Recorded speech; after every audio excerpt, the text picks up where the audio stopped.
Vectors, page 9. Consider the p vector in component vector form 1 and 1, and the q vector 2 and -1. Find geometrically and then comment on the results. First they're going to ask for p plus q plus q plus q. Okay, let's see if we can draw that in this little graph paper area that I gave you. So p is basically a small diagonal vector. And q is, let's see, 2 to the right and 1 down, so it kind of looks like that, okay? So let's see, we're going to do 2 p's and then 3 q's. So I'll draw p's with red and I'll draw q with blue. Okay. So p is like this, 1, 2, and then q is like this, 1, 2, how many are there? 3. Excuse me. So if I was going to evaluate what the vector is for that, it would be, let's see, 1, 2, 3, 4, 5, 6, 7, 8. And then it would be how many down? 1 down. Okay? Now what about this one where, let's see, q plus p plus q plus p plus q plus p. So we'll do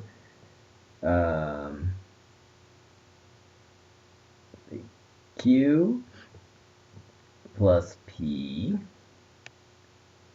q plus p plus q. Oh, but the first one, yeah, q. Okay. So the resultant vector here would also be 8 across and 1 down. So they would be the same. So the comment I have is they are the same. So basically what they're saying here is that it doesn't matter what order that you add the vectors. If they're the same vectors that you're adding, you come out with the same resultant vector. Okay. Next one is asking to find the sizes of some vectors. So the p vector is 1 over and 3 up. So 1 over and 3 up would make a this size triangle. And basically what we want to know is the hypotenuse, the length of the hypotenuse of this triangle. So we would use Pythagorean theorem. We would have the square root of 1 squared plus 3 squared, which is equal to square root of 10. So that's the length of p. C, negative 2p, and find the length of that. So let's see, negative 2p would be negative 2 and negative 6. So it would be back 2 and then down 6.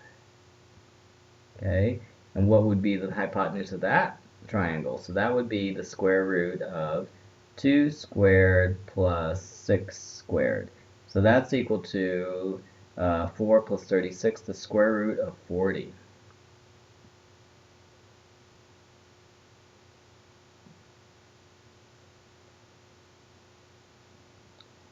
Okay, and then E, negative 3p. So negative 3p would be the vector negative 3 and negative 9. So the length of that would be the square root of 3 squared, which is 9, plus 9 squared, which is 81, so it would be the square root of 90. Okay, what about 4q? So q is negative 2 and 4. So 4 times negative 2 would be negative 8, and 4 times 4 is 16. So what would be the hypotenuse of this triangle? It would be 8 squared plus 16 squared. That is a very big number. So 16 squared is 256, and then I'm going to add that to 8 squared, which is 64. I get 320, so it would be the square root of 320. And then a half a q. So half a q would be -1 and 2. So that would be square root of 1 squared and 4 squared, or not 4 squared, but 4, which is equal to the square root of 5. Okay, number 8. Suppose that the x vector is x1, x2, and the a vector is a1 and a2. Show by equating components that if kx equals a, then x equals 1k times a.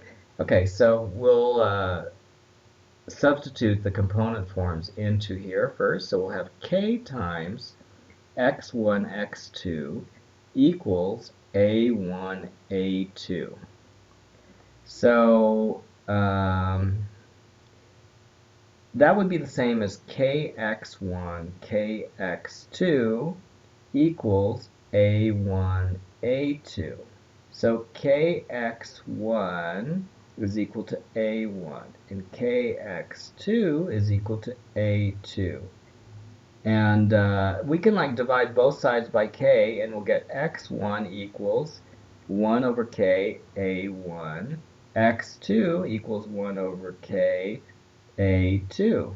So that would be the same thing as saying x vector is equal to 1 over k times the a vector. Or let's write that as the a vector.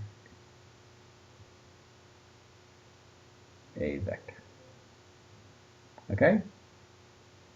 All right. 12F. The vector between 2 points from page 293 reading. In the diagram, point A has the position vector OA. Point B has the position vector OB. And the way the position vector looks is the same as the coordinate. It's just vertical instead of horizontal. So it looks like it's the vertical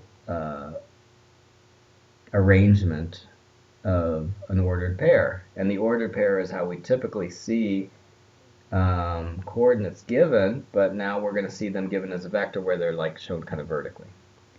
So AB, the vector AB is actually equal to the vector AO and plus the vector OB, right? We've done a lot of practice where we do that. So AB, which is this red vector, is equal to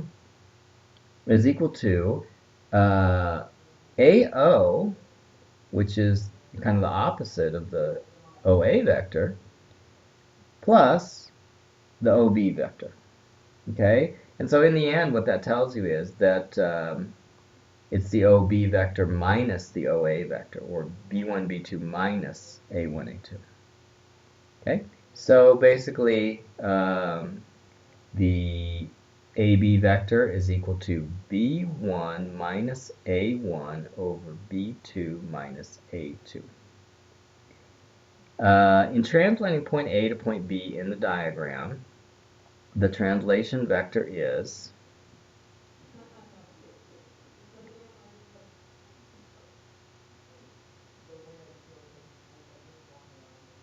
B1 minus A1, B2 minus A2. So if you wanted to take point A and move it to point B, then you could move it using the position vector B relative to A. Okay? Remember the translation vectors that we looked at when we looked at transformations? We said that the C factor and the D factor would be the x and the y components of the translation vector. Okay, so the same thing.